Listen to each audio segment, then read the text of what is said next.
Бүгінгі өнер хроникасы бағдарламасынан көретіндеріңіз. Жеңіс Ысқақованың жас әншілерге неге көңілі толмайды? Эстетика деген болады сахна. Өнердегі жастар кімдерге еліктеп жүр? Алатау серілері қандай қағиданы ұстанады? Мысалы, шапанымызды киіп, етігімізді киіп, барлық сақадай сай түрде шығамыз. Қазіргі қазақ сахнасының мәдениеті қандай деңгейде?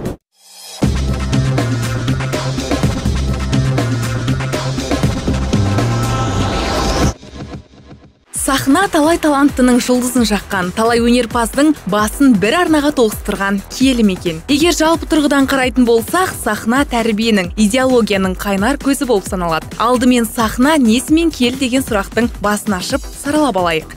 Тарихы тереңде жатқан сахна өнер иелерінің халыққа көрсетер үлгі өнегесімен киелі. Көрерменнің рухани азық алуына септігін тигізіп, қоғам тәрбиесіне, ұрпақ тәрбиесіне өзіндік үлесін қоса алғандығымен киелі. Сондықтан сахна үлкен жауапкершілікті талап ететін мәдениеттің бастауы десек, артық айтпағанымыз болар. Ал осы киелі орданың сәнін де, мәнін де келтіретін бұл әрине өнер иелері. Сондықтан әртістің басты мақсаты сахнаға шығып, өнерін көрсетуде ғана емес, сахна мәдениетін сақтай білуі де қатаң талапты қажет етеді. Әншінің жүріс-тұрысы, сахнада өзін ұстауы, киіну үлгісі, сөйлеу мәнері көрермен назарынан тыс қалмайтын құбылыс. Сонымен біз сөз етіп отырған киелі сахнаның мәдениетін бүгінгі өнерпаздар қаншалықты ескеріп жүр. Жаныңды тебірентіп, әсем әуені құлағыңның құршын қандырып, сөзі сүйегінен өтетін ұлт қазынасы боларлық тәрбиелік мәні бар. Ұлттық бояуы қанық әндер қаншалықты. Өнер иелері сахналық киім үлгісіне мән беріп жүрме? Әлде жаһандану дейтін аждаханың жетегінде кетіп бара жатыр ма? Тыңдармандардың талғамы қандай? Біздің бүгінгі бағдарлама осы сауалдарға жауап іздейді. Ендеше бізбен бірге болыңыз. Өнер жолында жүрген аға буын өкілдері сахна мәдениетін сақтамайтын жас әншілердің көбейіп кеткендігін алға тартады. Сондықтан жаңа буын өкілдері ел алдында атағымен атқарған еңбегі бар өнер иелерінің сөзіне құлақ түрсе екен дейді. Адамның сыртқы келбеті ішкі жан дүниесінің айнасы болса керек. Әртістің киім киісі, іс-әрекеті, түр-тұрпаты, сөйлеген сөзі мен жүріс-тұрысы сахнаның әрін келтіретіні жасырын емес. Сахнада ыстық ілтипат пен бас иетін әртіс көрермен алдында мәдениеттің биік шыңын көрсетуі тиіс. Осы қағиданы алға тартқан Алатау серілері қандай пікірде? Өмір бақи көз жұмғанша бір талас тартысқа кететін пікір ғой. Ол бәрі бірдей мәдениетті көтеріп сөгейінде жүре беретін болса, оған айтылатын сын да болмай қалады, өсетін адам да болмай қалады. Сын айтылмай, ол адамның өз-өзін тек жей алмайды. Сол себептен кез келген өнерпаз адамның бойындағы тұлғалық сыртқы ішкі бітім болмысының қалыптасуына өзінің сана сезімінің биігіндегі өзінің мәдениеті болады адамның. Сахна қуыс бір дүние, оның қасиетін келтіретін осы өнерпаздар. Сол жерге жауапкершілікпенен, құрметпенен, сондай махаббат, ыждахаттылықпенен шығатын болса, үстіміздегі қазақы болмыс киімменен, әніңнің сапасы биік, талғамы жоғары болатын болса, көрерменнің ықыласына бөлен қошеметінің шабытына шомылып жатсаң, ол әрине бұл бір мәдениет. Ал әркімнің өзінің санасында бір мәдениет бар, әркімнің басында бір әлемі бар. Кейбір адамдарды түсініп те болмайсың. Сол себептен, әркімнің өз негізгі біздің болмыс, жалпы қалыптағы бір мәдениет деп осыны айта аламын негізі. Сахнаны құрметтеген әртіс көрерменнің сүйіктісі болар сөзсіз. Алдыңғы аға буынның көзін көріп, ақыл кеңесін тыңдап, өскендердің ұяттан аттап өтпесі анық. Бұл туралы Қуаныш Алдыбаев өз ойын білдірді. Енді біз енді ғана шығып келген буынбыз, ешқандай сын айта алмаймыз.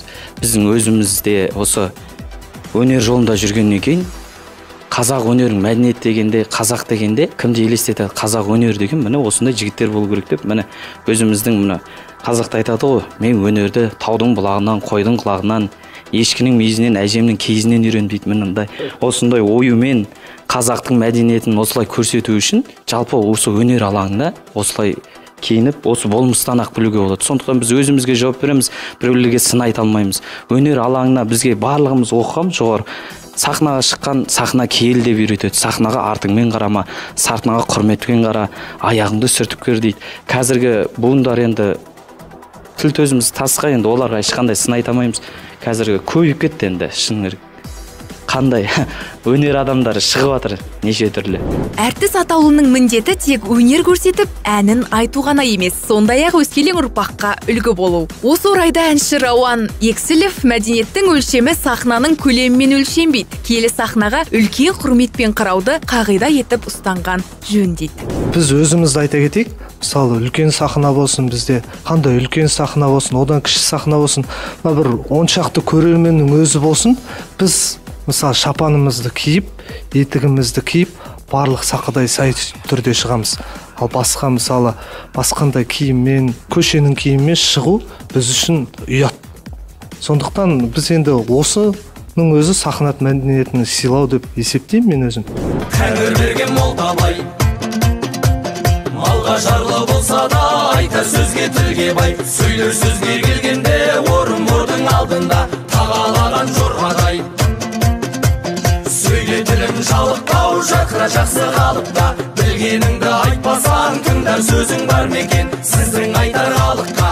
Талғамға талас жоқ деген. Әрине өнер иесі киім үлгісін айтар әніне сай таңдауы бек мүмкін. Дегенмен әнші Жасұлан Қазақия көзі қарақты көрермен көбіне ұлттық киім киген өнерпаздарға ерекше ілтипат танытатынын айтады.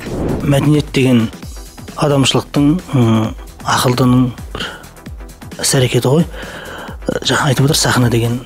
Жалпы сахна дегеннен кейін оның үлкен кішісі болмайды деп отыр. Сол себептен ол жерде өнеріңді көрсетуменен біздің кейінгі буындарға да, қатарлас замандастарымызға да айтарымыз емес, осы ісімізбен дәлелдеп жүрміз. Өйткені біз көрген сайын қуаныштарға барсақ та, концерттерге барсақ та, біздің бойымыздағы қазақылық ол ешқайда жібермейді. Үстімізді адамның көркіші бөлек болғаннан кейін заманауи дүниені бірлесе отырып, бір арнаға тоғыстыра отырып, осы байырғы қазақ өнерінің, қазақ оюының үстімізге шапан қып жауып жүрміз. Сахна өскелең ұрпақты тәрбиелейтін орта. Бала да, басқа да сәнді сахнадан іздейді. Әрине, өзгеше болу, ерекше болу сахнаның талабы. Алайда осы ұғымды кейбір әншілер жалаңаштанумен шатастырып алғандай. Мұндай әншілерге әріптестерінің берер бағасы қандай болмақ? Жалаңаштанып шығу дейсіздер ғой.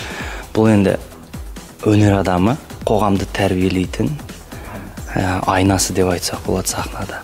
Өйткені көгілдір экраннан көрген жас ұрпақ соған еліктейді. Сондықтан біз ондай нәрсені дұрыс емес деп ойлаймын. Алдыңғы арба қалай дөңгелесе, соңғы арба солай дөңгелейді дейтін еді. Расында, алдағы буын нені ұсынса, соңғысының соған еліктері анық. Ал қазіргі жастар кімдерге еліктеп жүр? Ұстазы жақсының ұстанымы жақсы дейді. Әр адам кім қалай біреуге қарап бой түзесе, жалпы бағыты жолы солай болады. Біздің балалық шағымыз Тоқтар ағаларымыздың, Мейрамбек ағаларымыздың жалындап тұрған жастық шағында еді.